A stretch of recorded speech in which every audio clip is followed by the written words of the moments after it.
contacts, heating, cooling, and plumbing. Well, good evening to you. A beautiful day after we got through this morning when it was raining and windy and overcast. But now, take a look at this. We've got lots of sunshine on the Roofing Dog on Appalachia weather camera. The sun is setting. The skies are clear. You wouldn't think that you would have that after what we had around, about noon today when this line of showers were moving across the area and lots of cloud cover as well. Temperatures here are pretty nice, but it's the wind gusts that you have been feeling all day. Look at these 22-mile-an-hour wind gusts that are still occurring. Here is that temperature at 61, but we were in the lower 70s earlier, but now we're going to continue to see those temperatures falling. Through the rest of this evening, here's what to expect.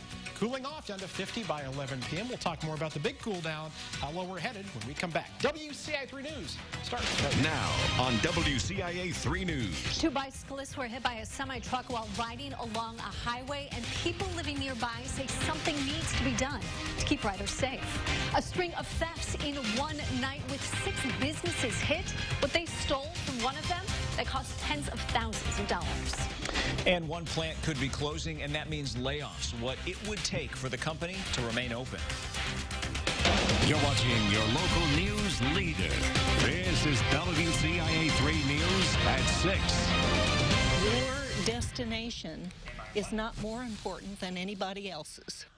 That's the message one neighbor is trying to spread after a semi crashed into 2 bicyclists down the road from her Champaign County home. Good evening. I'm Paul Cicchini. And I'm Jennifer Roscoe. People living in the area say this crash is another sign something needs to change. It happened yesterday afternoon on Route 150 near Spring Lake Road. Both of the bicyclists were hurt. Police are still looking for the semi-driver.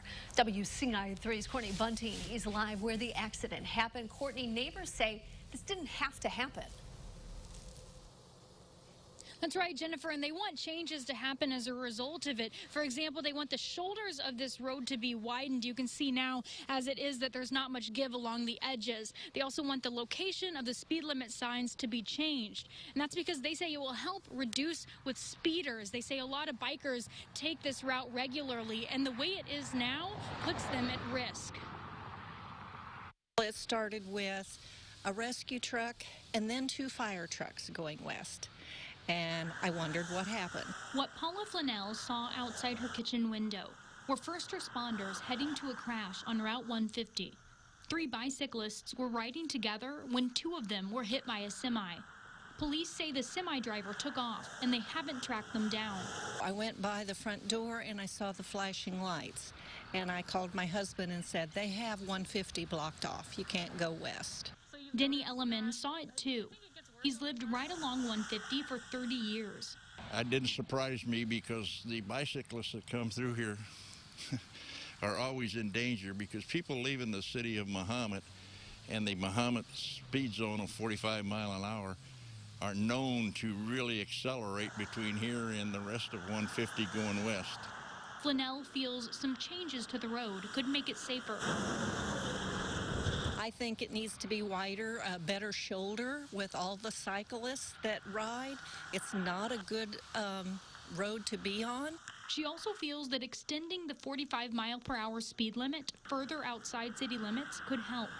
55 is the speed limit, starting about right where our subdivision begins, and most people are going 55 before they even get there. And she has one message for drivers along that highway. Just slow down and be aware. I mean, what's your hurry?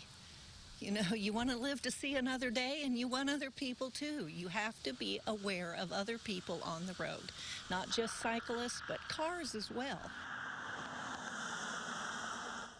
Now, one of the cyclists was seriously hurt in that crash. The other had minor injuries. The third person riding with them wasn't hit. Police are still looking for the semi-truck driver who hit them. People should be on the lookout for a truck that has some damage and is white and silver colored. We have an update to a deadly motorcycle crash. The Macon County coroner identified the man who died. Sheriff's deputies say 45-year-old Ricky Allen of Mount Zion crashed into a semi at Oakley and Caleb Roads. He died at the scene. The truck driver was not hurt. A crash involving 2 semis sent 3 people to the hospital this morning. It happened near US 51 and Elwyn Road in Decatur. State police say one of the semis didn't stop when it approached the intersection, hitting the other semi. All 3 people were seriously hurt. ISP is still investigating that crash. Police say one man is in custody after being accused of shooting a man in Pana on Friday. It happened at an apartment complex on East 4th Street. Officers arrested 29-year-old Dylan Prather over the weekend. Police say he and a 27-year-old man were arguing when Prather shot him in the hip. He later came back and demanded keys to a car and then drove off in a stolen vehicle. The victim will be okay. A string of businesses was broken into in Decatur over the weekend. 6 places were hit early Saturday morning in different areas across the city. WCIA 3's Jennifer Jensen is live in Decatur. And Jennifer, you talked to some of these business owners today. What did they say?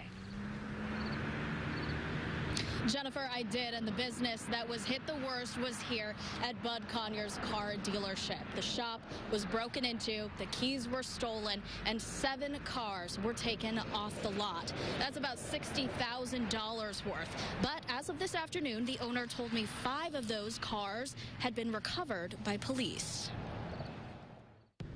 I was wondering how I was going to get them back.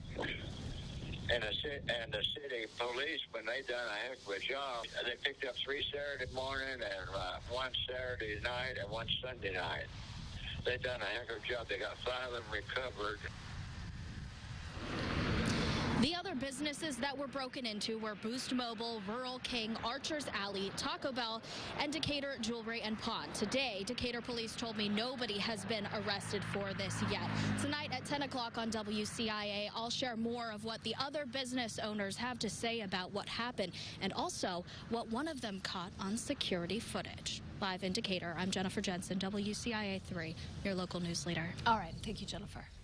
Danville police are investigating after landscaping equipment was stolen over the weekend. WCIA 3's Jared Farmer has more about what was taken. The equipment belongs to Undercutter's Lawn Service.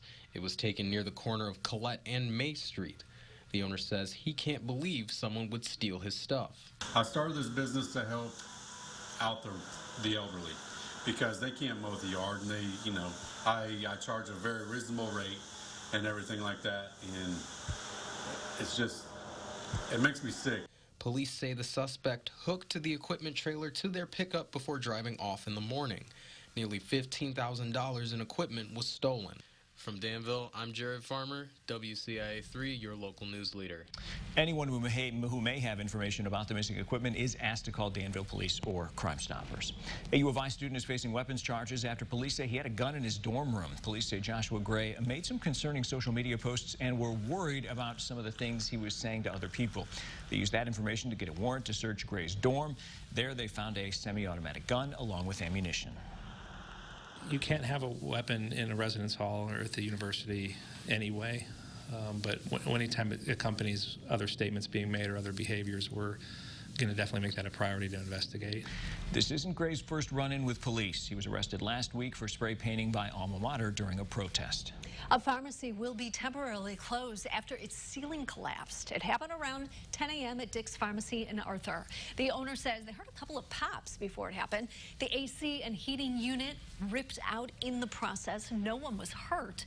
Prescriptions are being transferred to Oakwood Apothecary in Sullivan. Another business is opening at an outlet mall. How it's helping the community. And also tonight, a possible plant closure isn't just a hit to workers, how it could also hurt the town.